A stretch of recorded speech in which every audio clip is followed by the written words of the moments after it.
please welcome to the stage Greg Kingan, who's VP of Sales and Marketing at Afterwords.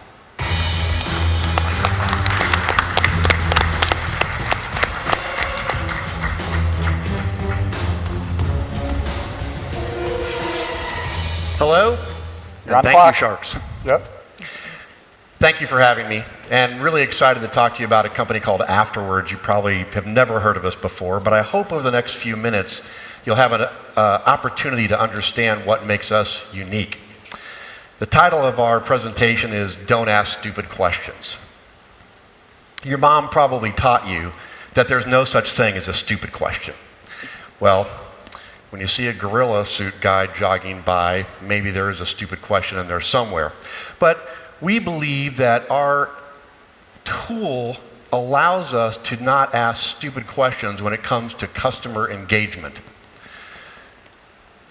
When you see this woman sitting here with an apple in one hand and a donut in the other hand, trying to determine which one of those she's actually going to eat, we think that if you already know the answer, then the question is stupid.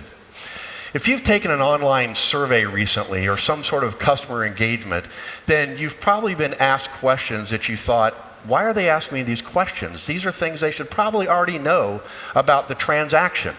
And so what Afterwords did was we applied for and received a patent to marry the ability to take transactional point of sale detail and to feed that directly into the survey engine in real time.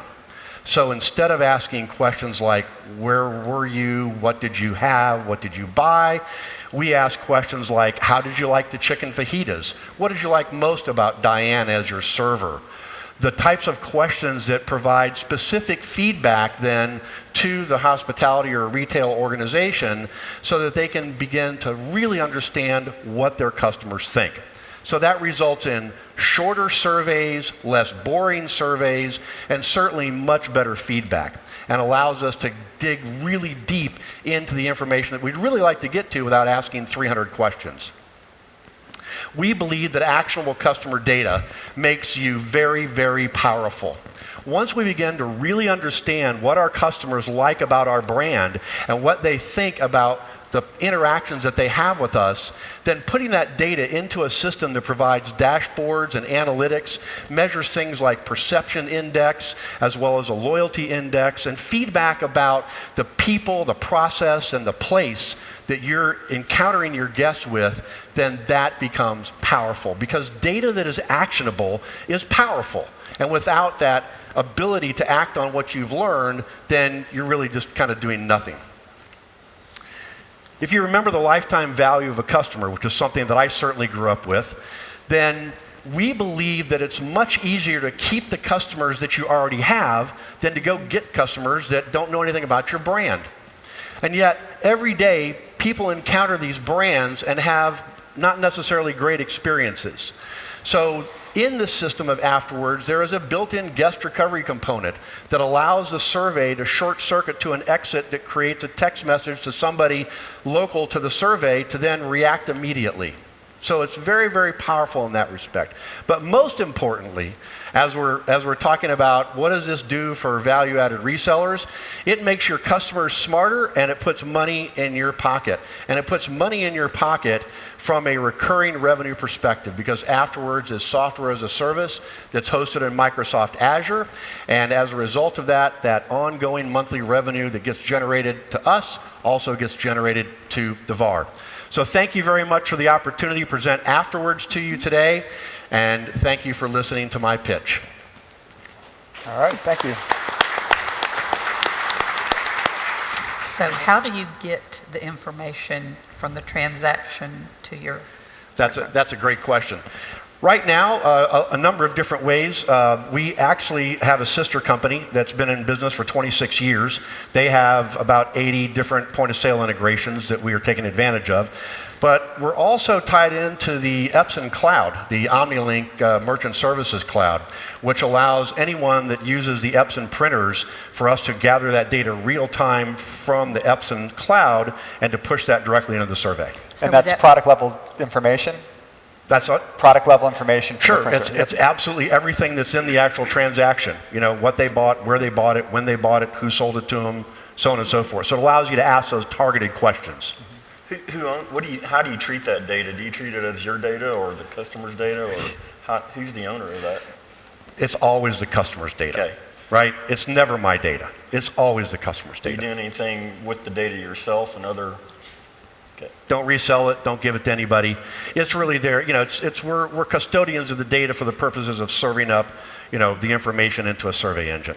But the customer's always their data. And then one more question. So it's in the pin pad, or how does it actually? So the technology is really just a Java tag that can be inserted on anywhere. So it can be served up off a QR code. It could be launched off the wireless when you walk in. It could be type in this information from the bottom of a receipt. And then they're just taking it on whatever device they want to. And then it's painting the survey as they take it. So it's not a preset survey. It's asking you the next question based on how you answered the previous question in many cases. So how do you identify the customer? What do you need in the POS? Do you need them to have a loyalty program? You're going after credit card data only? Where are you? Good question. We do integrate with loyalty programs, so obviously if it's a loyalty customer, then we can certainly grab that data. But in most surveys, you also have the option to self-identify. And so if they're self-identifying, especially if they're giving less than a fabulous survey response, they'll many times self-identify. We don't really read any credit card track one data as a general rule. So there's a lot of information that you're gathering, well, you or your customers are gathering, but are you helping them turn that data into something actionable? Absolutely. It's important in building the questions to be able to get the answers that you're looking for, but once you get those answers, it's important to know what to do with them.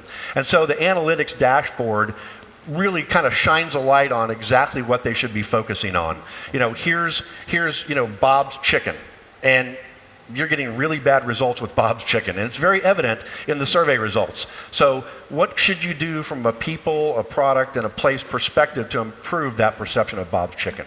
So it gives them actionable things to go and change on whatever they're getting poor feedback on, or to reinforce where they're getting positive feedback. Do you have any kind of methodology on how the survey goes, how long, how many questions, how many? Yeah, most questions, it's interesting, you know, surveys, when they first came out, people were like, oh, let's do a survey. And then they said, well, let's get more information. So then it became that long. And then people resented that, so now they're one question.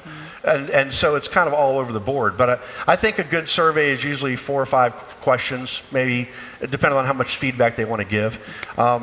You know, our system was initially designed not only by our experts, but also people that have written books on this topic, as well as people that teach hospitality at well-known universities in the U.S. So if I'm a reseller and I love this and I'm selling it to all different store chains, is there an opportunity for me to have a dashboard and provide those type of analytics to all of them, instead of giving it to the store? That's part of my service that I'm going to offer, that I will help analyze and give you the feedback. Have not explored that model.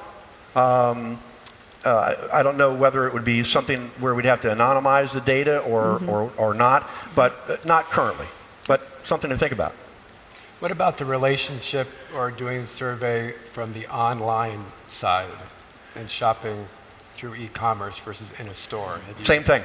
Same thing. So at the end of the shopping experience, you can simply embed our Java tag in the web page that says "Take our survey." And when they click that, it calls our service up in Azure and begins to paint the survey. You can do that. Right. So either way.